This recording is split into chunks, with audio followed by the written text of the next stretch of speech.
Jon Wedger is a police whistleblower. As a CID officer, he discovered back coverings on child sex trafficking networks, which led to an investigative inquiry by the Independent Police Complaints Commission, delving into the depth of police involvement. He is one of the bravest men in the country today, by many people's reckoning.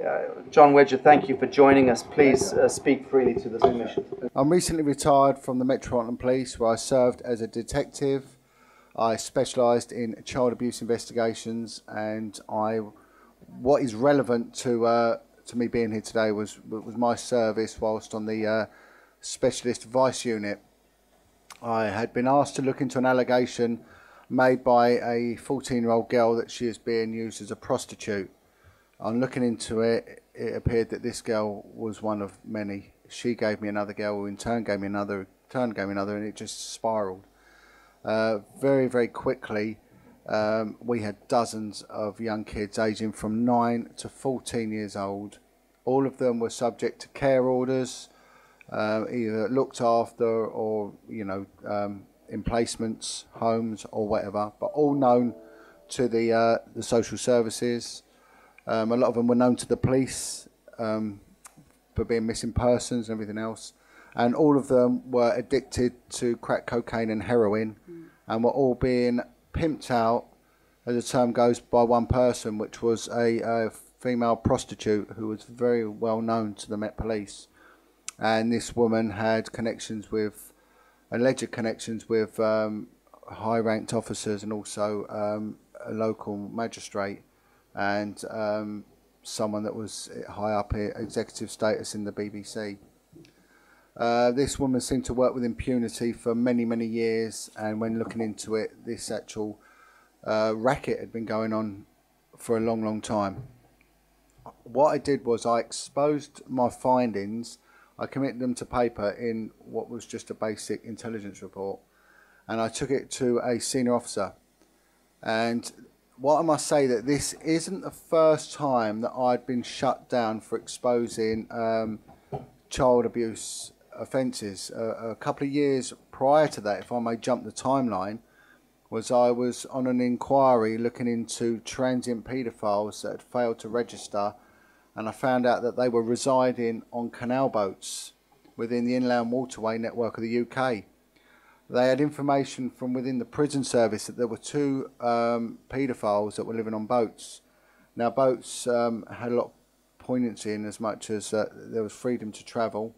The canal network was very, very old and therefore didn't get policed, and children liked boats. And the BBC had a programme at the time which sort of, it was to do with 2 little dolls that lived on a canal boat called Rosie and Jim, and it was tied in at the same time as I was looking into this, so kids were drawn to the waterways. I'll get back to the main story, but the reason for telling this bit was that I was told that there were 2 sex offenders. I was asked to look into it as a field intelligence officer, and if I found another 2 within a set period of time, they'd be happy. Within that period of time, I'd found 90. I came into work, and I was told by a high-ranked officer that the inquiry had been shut down, and the reason given was that they couldn't afford the funding for me. But I had been approached by a Scotland Yard detective who told me, he said, when you investigate any crime and you do well at it, you get praised. When you look into child abuse cases, the opposite happens. Be very careful.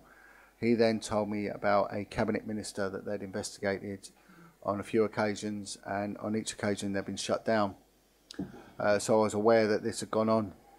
When I questioned the senior officer about, the real reason, he told me, "John, I'm so sorry, it's come from high up. There's nothing I can do," and promised me any job I wanted. So I moved on to the Vice Unit. So I was expecting to be praised for what I found out. Each day a new child would be found, and it was just spiralling. I was brought before someone who is now a very, very high-ranked officer in the UK indeed, and he sat me down and he said, "John, I've got to be very upfront with you." And I said, "Well, I'd like to be upfront with you, Governor, as well." And he said, "You're, out of all the officers I've got here, there was about, 40 officers, he said, you're the second best one I've got. which was a good accolade. He said, but unfortunately, you've dug too deep. What the hell have you done? Now, on a personal level, since the beginning of 2000, I'd brought up 4 children on my own, and this was common knowledge within my unit. And he said to me, if you ever disclose what you found out, you will lose your home, your children, and your job. You must shut the F up. And he said, you will be thrown to the wolves. You have no idea who and what you are dealing with. He said, I'm warning you now, you must back away. And then he said something quite strange. And he said that if you say a word of this, and even if you make a complaint, it will come back to me and it will go in the bin. I and no one else will ever betray fellow rank. Shut your mouth. So I walked away from that investigation, and I moved on. I was offered to stay, but I couldn't. What was very strange was that the main witness, the young girl that came forward, was found dead in the street very shortly afterwards on a suspicious drug overdose, which sort of compounded matters. I then moved on to work on child abuse investigations, which is slightly different to vice, and I can, if I have the time, explain why there is this compartmentalisation within these institutions. And it's all down to remits and justifiable reasons for actually doing nothing as opposed to doing something.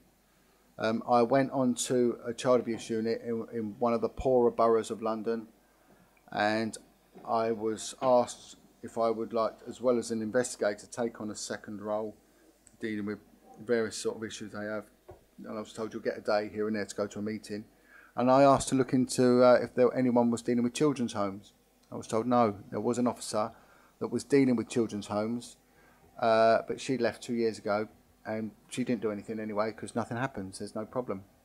And I asked this sergeant, are there any problems with child prostitution within the kids' homes? And she said, what you on about? No, of course not. I got a list, and this is almost real time as I'm telling it now. I got a list faxed through to me from social services with all the children's homes. There was 26 kids' homes. I picked up the phone and I spoke to the fella, and I asked him how many kids they have. And on an average, there's about 5 children reside in these children's homes. And I said, no, I'm not pointing the finger. No one's in any trouble. How many of these children do you lose at the weekend? Which is the usual pattern of missing, you know, when kids go missing. And so out of the 5, we lose 3. And I said, no, honestly, what happens to them? They went, oh, they're being pimped out. So I'd found this officer that had dealt with it for years had found none. Within this, honestly, this was the time, as we're speaking now, within this period of minutes, I'd found 3. By the end of that day, I'd found 6. By the end of 3 days to 5 days, I'd found 50. I held a meeting with all the concerned agencies, which involved charities, which involved NGOs, which involved social services, and I highlighted the problem. And I was then harangued, really. I was attacked verbally by head of children's services for this borough, saying to me, what the effing hell have you done? And I said, well, you knew about these kids. I said, yeah, but they hadn't come notice, so we're not worried. The children were making money, so therefore the children weren't worried. The children had a boyfriend, which was their pimp. Therefore, they thought this was love. And the children were also using drugs, so therefore they want to continue to use drugs, so they weren't coming to notice. So therefore social services had written them off, despite the fact that the children's homes would constantly be getting in the logs that they were being picked up and they were going missing. These were regular missing persons.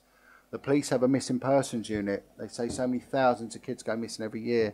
They do, but a lot of them do return. But what is never looked into is what happens when they're going missing. They are working as prostitutes. And again, the child abuse units won't look into them because they say it's not interfamilial, because it's someone else pimping them out. The bigger cities have vice units. Vice units will not deal with them because they say that these are kids subject to care orders. So no one looks into it, and it goes on and it festers and it festers. And then funny enough, after this meeting, I was shut down and moved again.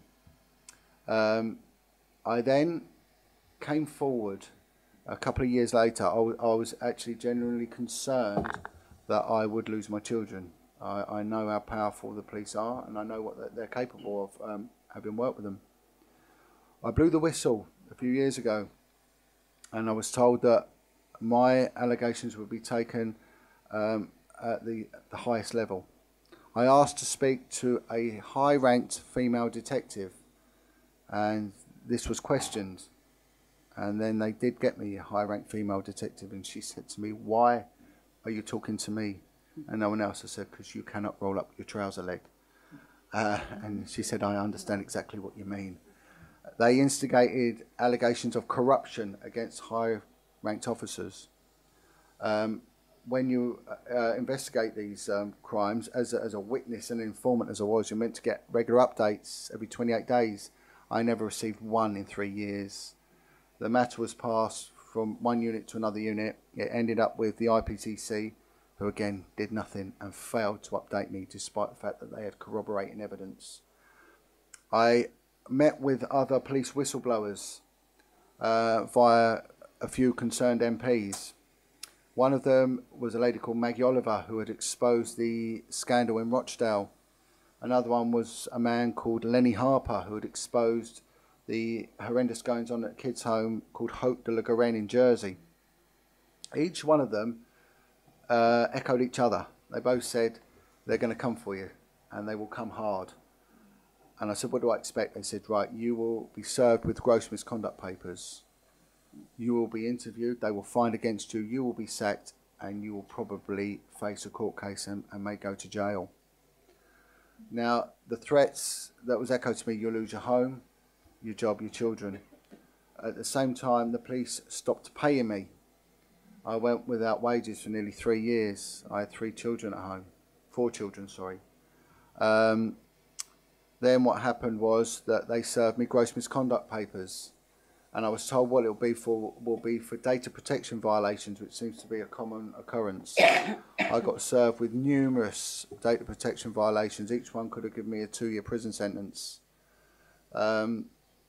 And this continued and continued. Now, what also happened during this period was that one of my children was involved in a life-changing and catastrophic accident in which he was initially declared dead.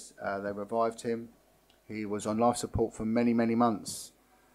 I got a call from the hospital to attend the hospital where they had actually lost him. He'd been dead for 10 minutes. So I was called down to the hospital to basically identify him. I turned up and they had actually revived him within this period, but they deemed him as brain dead, although he was on full 100% life support. A colleague of mine was so concerned, as I had no money, and for 3 days I slept in my car and stayed by my son's side. My son actually made signs of life, and I was able to return home. But my colleague had brought this to the attention of senior officers, just saying, you know, you've got to help this man. He's actually done nothing wrong. The Met Police's response to this: when I got home, they'd sent 2 child protection officers round to interview my youngest boy on allegations that I left him home alone while I was with my dying son. So the threats of "you will lose your home, your job and your children" rang true. I persisted. I refused to give up, and I set up a forum, a working group with all the police whistleblowers, and it extended and it branched out. The IPCC stopped investigating the crime. I was meant to be given a full breakdown of what went on, and I was given a 1-paragraph letter and told not to contact them again. We're not investigating it. Their answer was that the 3 high-ranked officers that I'd accused of corruption, they went and spoke to them and they denied it, and that was the extent of their investigation. And all them years as an investigator, I've been doing it wrong. We've just got to ask someone if they've done it, and if they say no, that's it. And that was what they expected me to swallow, and told me not to contact them again. I took the matter to the policing minister at the time, a member of the Privy Council and a member of the government's cabinet. He met with me, and he was actually, to my surprise, appalled. He arranged for a meeting with the Home Office. The Home Office then got their independent investigation team involved and stated that there will be an independent investigation into my claims, and they deemed that the Met Police and the IPCC had failed and they will look into it.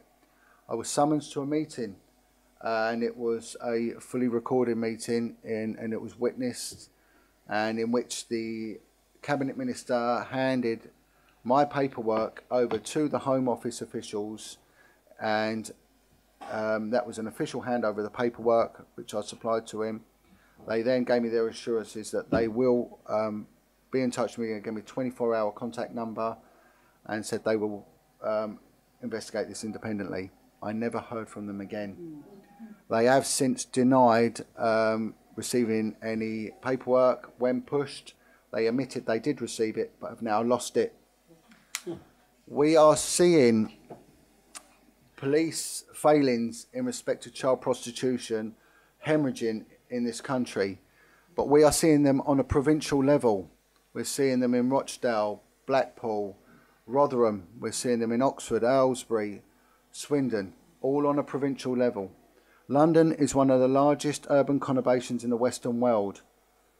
It has got one of the biggest police forces. We haven't heard one thing about organised child prostitution in London, and the reason being is that those high up have been covering it up, and this goes right to the heart. I was met with, as I said, Lenny Harper. Children were killed at Haute de la Garenne, in which Lenny Harper had forensic evidence which was then went missing. And he said to me, be careful, what you're looking at will go right to the heart of the establishment. I sat down with the Commissioner of the Metropolitan Police, Cressida Dick, and I explained to her what was going on. And I explained the dynamics of how you groom a child. I said, I can take a child out of a care system. I can groom that child. I can have sex with that child. I can get my friends to have sex with that child. I can pimp that child out. You have not appointed one officer to investigate that. Yet if I leant over my fence and called my neighbour a derogatory term, I'd lose my home, my job, I'd be signing on a register, and I'd never work for the Met Police again. How is that justifiable? How is it justifiable?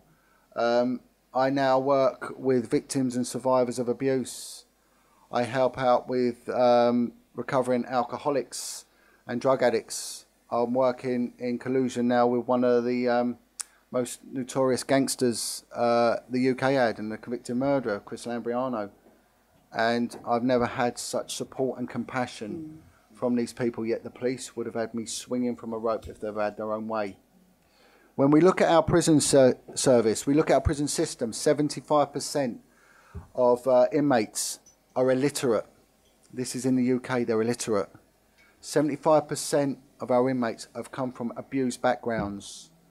We have a recidivism rate of 75%. The system does not work. Child abuse is at the root of all of this.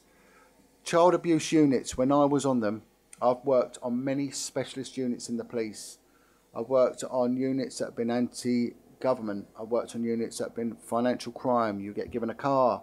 You get given an expense account. You get given unlimited overtime. When I was on child abuse, we had a car between 10 of us. I worked with 3 alcoholics because the work was so horrendous and impactful. We had no respite. We were worked till we were dropping, and we would have appointments to see psychiatrists every 6 months, but they weren't to sign us off. They were to keep us going, to say, "Oh, you're all right. You're all right. Keep going. Keep going." They deliberately underfund anything to do with child abuse, deliberately, and it's done for a reason. I had many informants that came from the street. They were beggars, they were drug addicts, they had all been sexually abused as children. One of them told me of a scenario when he was in a kids' home at the age of 4, was raped on his first night by a Catholic priest. He then went on to be raped daily and whipped and beaten. He became a drug addict, and he ended up as a rent boy on the street at an area of the West End where I used to work as a vice copper. And that was what was classed as the meat rack in Piccadilly Circus, where young boys were openly picked up for the purpose of prostitution. It was known about. He went to get in a car, and he was in trouble. He needed drugs, so he needed the money.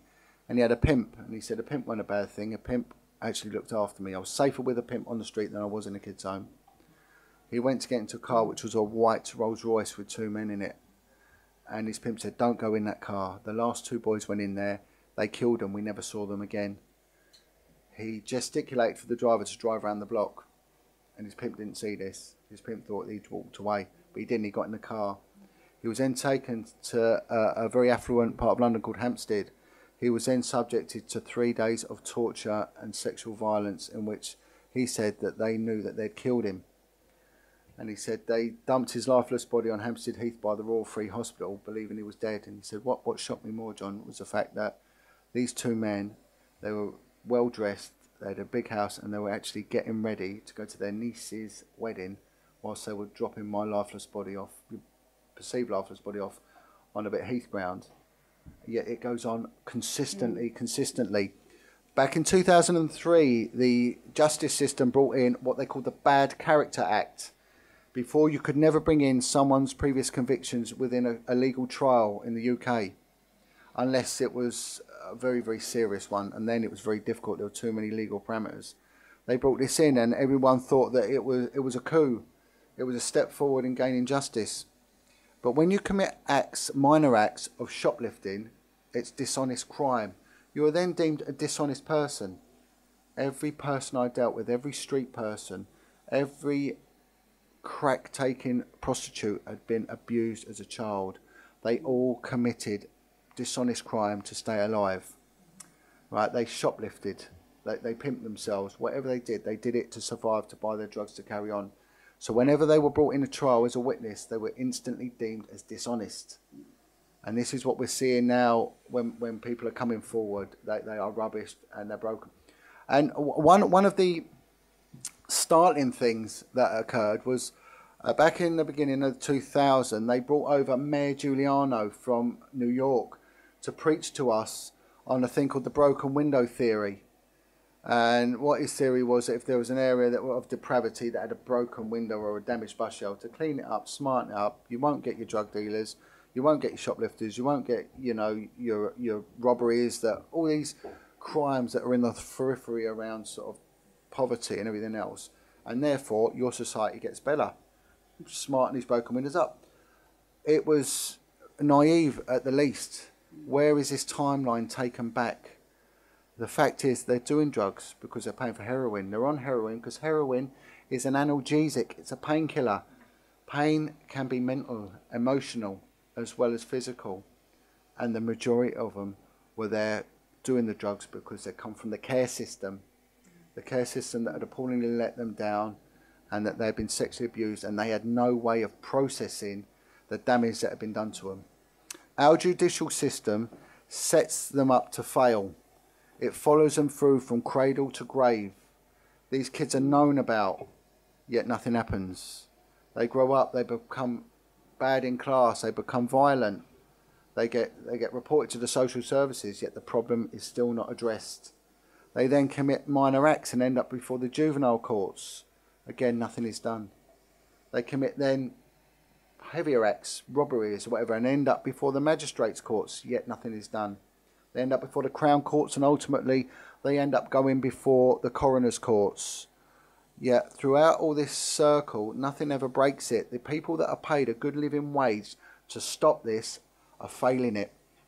And sometimes it's deliberate, sometimes it's apathy, sometimes it's ignorance. I've just come back from Rotherham, a town a small steel town in the northwest cluster of the UK. I met with a social worker who had exposed the child prostitution problem. She ran an outreach group and the kids would come into her, and then one would tell her, another and she looked into it. It was organised prostitution. It's a small little town. 2,000 children were being pimped out. She got attacked. She got attacked from the police. Her husband nearly lost his job. It nearly brought her to this point of suicide. And this is what they do. It's orchestrated and it was manipulated at the highest echelons. And she said it was coming from the high-ranking officers. And it was. But yet all they would offer up would be the lower-ranking officers for some form of malfeasance, whatever. But it is being orchestrated at the very top. My investigation showed a strong link with high-ranked officers and organised criminals. I spoke with another child abuse investigator in a quite high-ranked officer, and I spoke to him from Manchester. Again, he had a proven link between high-ranked officers and organised criminals and child prostitution there. We had a glimmer of hope in the form of a chief constable, a commissioner of police for a county called Wiltshire. The man's name is Mike Veal. He stood up and he investigated child prostitution, child trafficking, child abuse, everything else, but it involved former Prime Minister Ted Heath. He turned around in Parliament and he said, if they can attack me, because he come under attack, and he said he came under attack from places he didn't even know existed. And he said, if they can attack me, God knows what they'll do to Jon Wedger, which in a way was a bit of an accolade. And I spoke to him and he said, it's just vile, John. It is vile. I then looked at how many police officers, the policeman's biggest fear is going to prison. And they know it. They know it. This is deliberate. What we're looking at is deliberate. I was a good guy. When you're a policeman, you take an oath, and your oath is, I will act without fear or without favour. Someone said to me, John, do not base your own bravery on others. Don't judge others for the lack of bravery and commitment shown. I do not see myself as brave. I see myself as a man who believes in protecting the vulnerable, doing God's work, and doing what my oath said, to act without fear or without favour. They are going against their oath. And I said, we will look at this word fear, shall we? What are they frightened of? Telling the truth. Where the real fear lies is this young child laying in a kid's home at night and they're coming and they're taking the blankets from over him. That's the real fear. You know, we need to get a grip.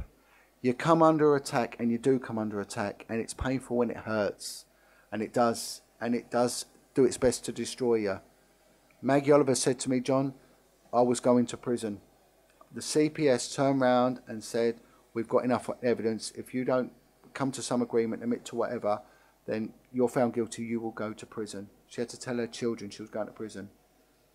The CPS in the end with me turned around and said Jon Wedger's mitigation was so powerful we could never convict him.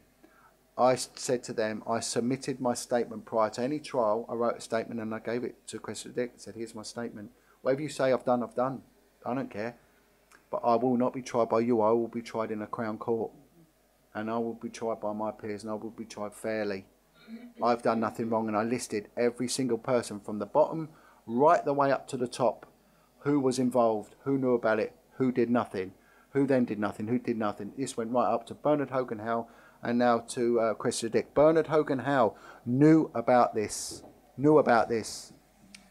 The campaign of bullying on me was orchestrated under his command. He has now been appointed by the House of Lords to look into child grooming gangs and how they existed. Well, I might save him the trouble. I can do that for him. You know, it is wrong. It is wrong there. Looking now, I was asked to make an address to Lord Pearson's office regarding the presence of grooming gangs and how it works, how it's the mechanics of it all. They're looking at it from a very sort of religious background, that it's Muslim gangs. This is a bigger picture. This is a bigger picture. Kids are a commodity. And one of the things which I want to refer back to is yourself, Commissioner, to my right, mentioned about the Marc Dutroux. Whenever I give a talk, you have to make things relevant. We don't look at the third world and how they're dealing with things, because there are different people. They look different. They drive on a different side of the road. They look a different colour. Let's look at what we got on our backyard. One of the countries that's demographically very similar to us is Belgium. In living memory, it went on in Belgium, you know, and it went on with Marc Dutroux. And the kids that came forward were so pigeonholed in what they could talk about. Anything that went outside of Marc Dutroux, they weren't allowed. I think it was 23 to 25 civilian witnesses died in the lead up to the trial. 90. Unbelievable. Total 90. Absolutely unbelievable, yep. And then the people took the power back. They blew the windows out with the fire engines of the parliamentary office, and then they sprayed horse manure all over the building, and they took to the streets, didn't they? 500,000 people. 500,000 people. And what do? We only kick off when someone throws a cat in a wheelie bin. If we allow our children to be attacked and preyed on in this way, we have failed as a decent and moral society. And we are doing that. And we are doing nothing. It has to stop. And they have to back. I don't want no glory, but people like myself, we need backing. And we need it. Absolutely.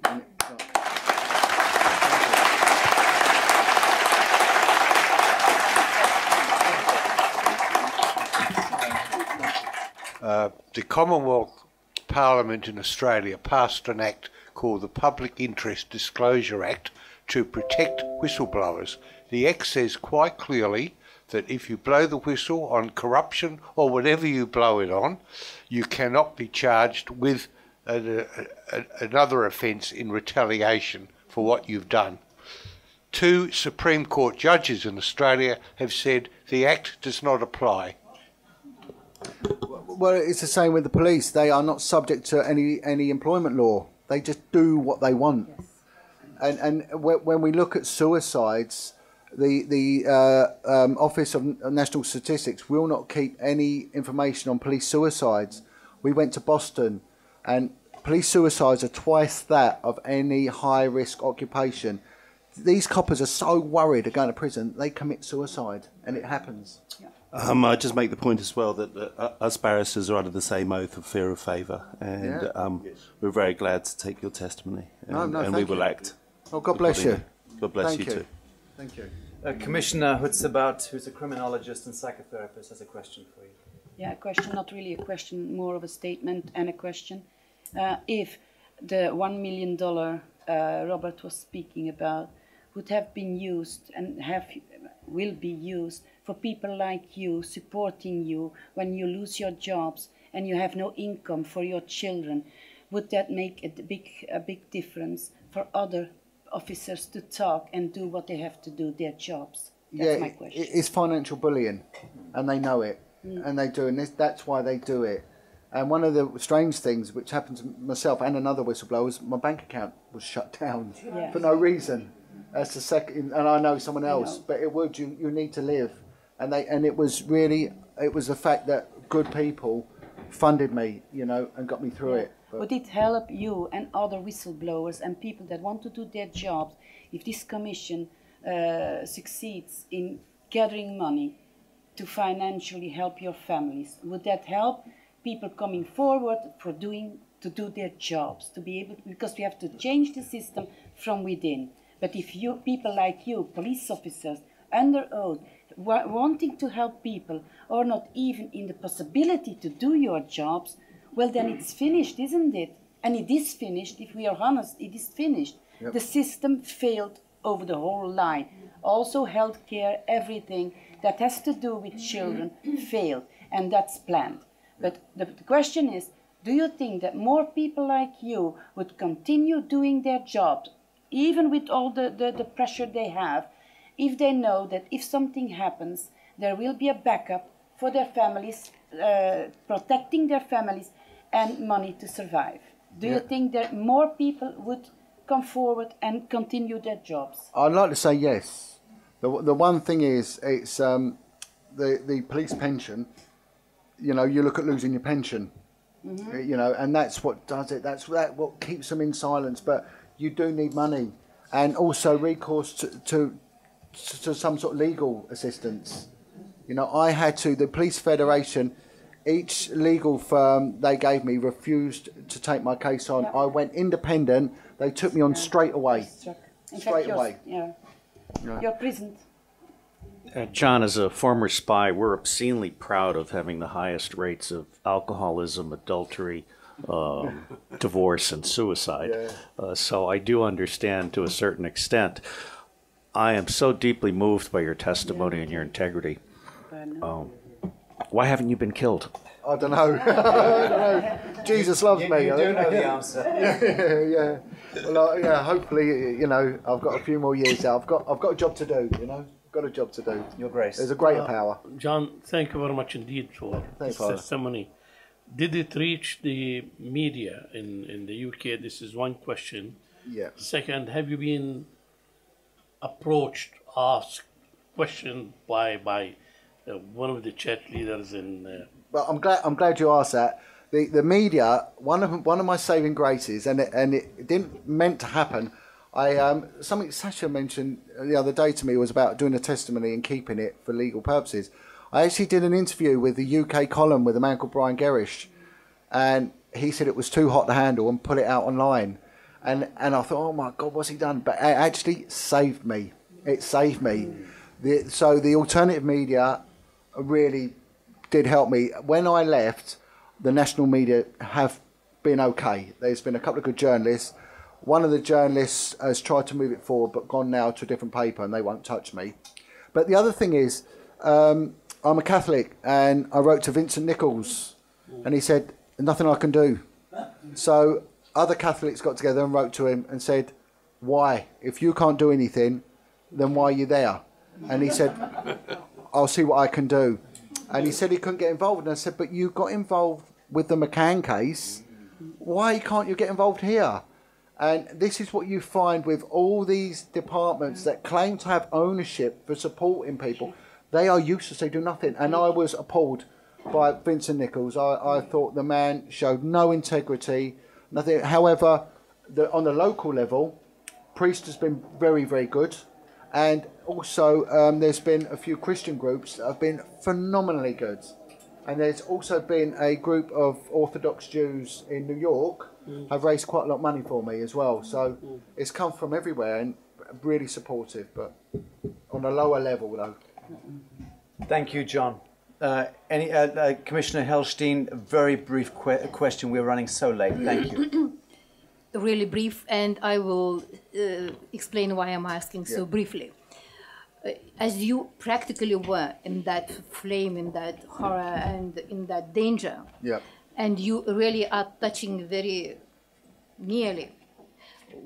So maybe your intuition, your mind, your all human said, what is the force from the society, from the court, from everywhere, which could help you to solve the cases like this, like many these cases? What were you dreaming of?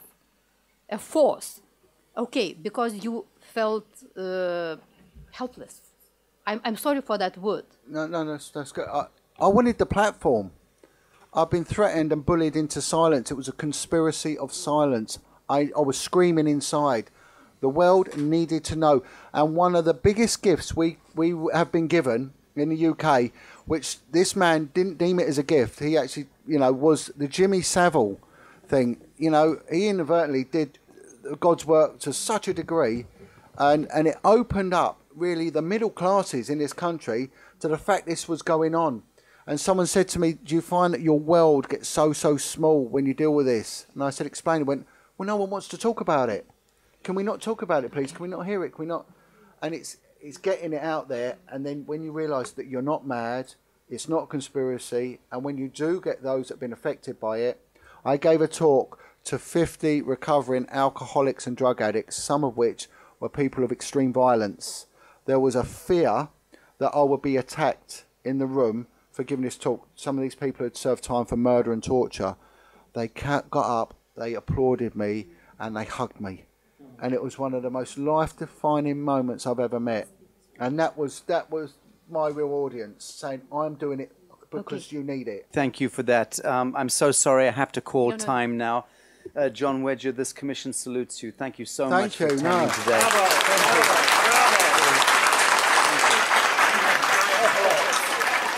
We